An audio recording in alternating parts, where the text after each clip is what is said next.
Oke teman-teman, ini kita lanjut ke part 3 ya, seperti biasa lah, karena memang durasinya nggak bisa panjang-panjang, jadi di sini saya bedakin jadi 3 bagian. Jadi untuk bagian kali ini adalah, kalau menurut pendapat dari Mas Heri sendiri, ini kan sepeda standar pabrikan nih, dari toko ya, berarti masih orisinil sama pabrikan nih. Ya. Seiring berjalannya waktu kan, kita pasti keracun tuh sama kebutuhan akan gengsi, stylish, atau memang dari fungsi. Atau sekedar ikut-ikutan, kita kan nggak tahu. Iya. Nah, menurut sampean pribadi nih, menurut Anda dari sepeda lipat ini sebenarnya yang butuh di-upgrade tuh yang mana sih? Tapi tidak melihat dari sisi gengsi atau stylish ya. Memang dari sisi fungsi dan performa. Ya. Yang mana Mas kira-kira yang nantinya perlu di-upgrade? Jadi buat teman-teman yang baru beli sepeda lipat mungkin bisa dapat gambaran dan referensi. Oke. Kalau dari beberapa pengalaman yang sudah dan teman-teman yang ngambil di tempatku kemarin minta tolong untuk dicarikan sepedanya. Ketika dia dapat sepedanya, tak suruh pakai dulu. Setelah pakai baru tak kasih Saran. Tapi kalau memang budgetnya ada dan dari nol ini udah langsung mau di-upgrade, ini sih yang paling berpengaruh. Centering itu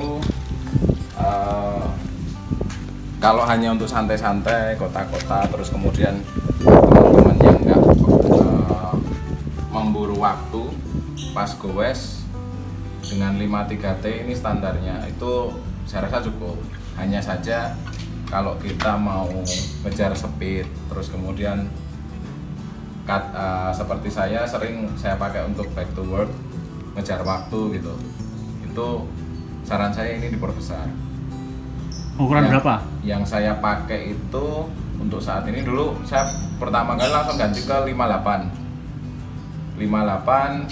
Setelah itu menunggu harga turun. Bukan enggak. Tadi tujuannya 60, tapi karena harganya masih tinggi, kita tunggu harga turun. Biasakan dulu pakai 58, dengkul udah oke, baru naik 60. Nah, 60 udah nyaman sih. Nyaman, terus kemudian dan saya pun juga ini juga masih pakai ion. Menurut saya ini masih oke sih. Tinggal kalau memang mau di-upgrade nggak usah armnya, tapi BB-nya ke keramik gitu misal. Itu bedanya apa sama yang standar? Kenapa harus pakai keramik? Dia lebih loncer aja. Oh Dia lebih iya. loncer untuk keramik. Setelah ini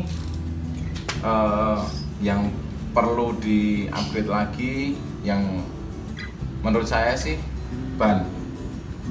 Karena sepengalaman saya ketika saya pakai ban bawaan itu dengan tekstur seperti ini cocok sih di daerah Cikarang gitu ya, yang jalannya sangat bervariatif gitu, nggak halus gitu ya.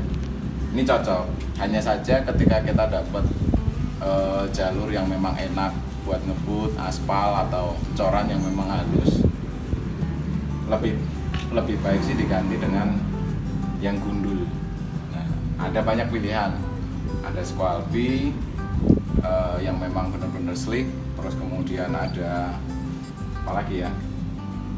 Continental juga enak. Itu sedikit ada tekstur.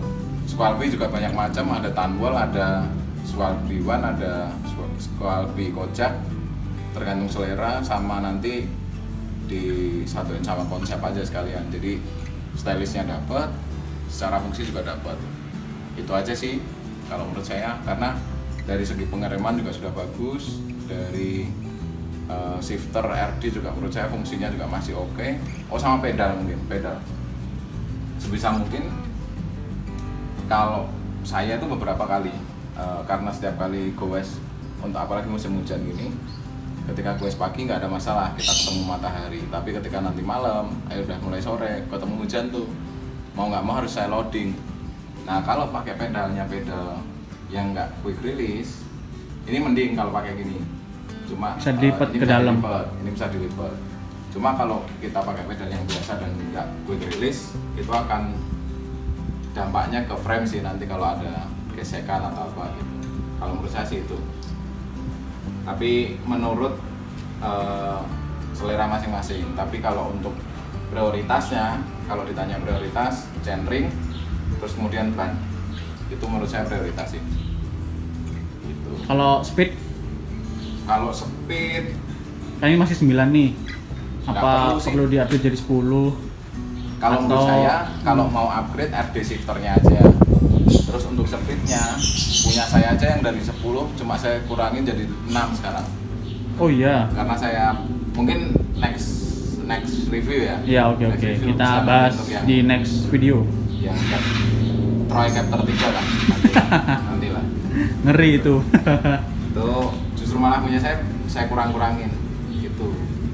Tapi untuk style lagi paling handle pause gitu juga bisa. Nanti kita masukin.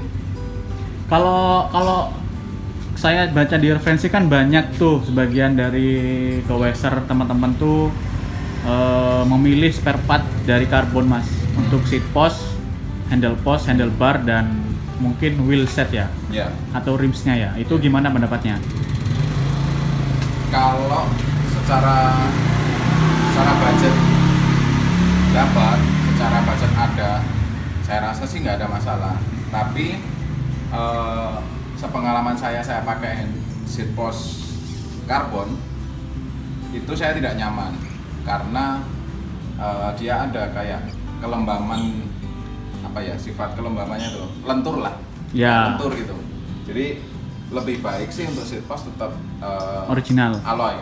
Oh iya, Tetap alloy. alloy. Entah mau di-upgrade ke banyak referensi, ada ASEOFIX, ada Light Pro, banyak. Dan sekarang harganya sudah mulai normal gitu. Kalau ke karbon itu sebenarnya hanya untuk mengejar ringannya, ringan si sepeda. Tapi itu juga tergantung dari budget kita masing-masing. Saya pakai part karbon itu hanya berapa lama, lalu kemudian saya balikin ke alloy karena memang ketika dipakai buat speed terasa ada gonjangan, jadi ya udah saya balikin lagi ke alloy. Takut patah nggak sih mas? Atau gimana ketakutannya? Enggak. Iya, takut patah di saat justru malah kita goes baru kenceng gitu, tiba-tiba patah kan nggak lucu juga, justru malah mencelakai diri kita gitu. Iya. Itu aja sih. Kalau wheelset, karbon, trispoke ada banyak sih, ada Luce, ada VX, itu juga karbon, itu juga. Kalau itu mumpuni sih saya rasa untuk wheelset. Karbon oke. Itu sih menurut saya ya. Udah nggak ada lagi berarti? Udah nggak ada lagi. Kalau secara tadi kalau diminta prioritasnya yang perlu di-upgrade apa ya itu aja. Oke. Selebihnya nanti tadi Selebihnya- udah tambahan-tambahan berarti ya? Selebihnya nanti menyesuaikan. Ini kurang cakep nih. Ini kurang. Nah mungkin itu hanya kebutuhan mata kita. Lapar mata. Ya. Oke mas, terima kasih banyak. Semoga teman-teman terbantu dengan referensi ini.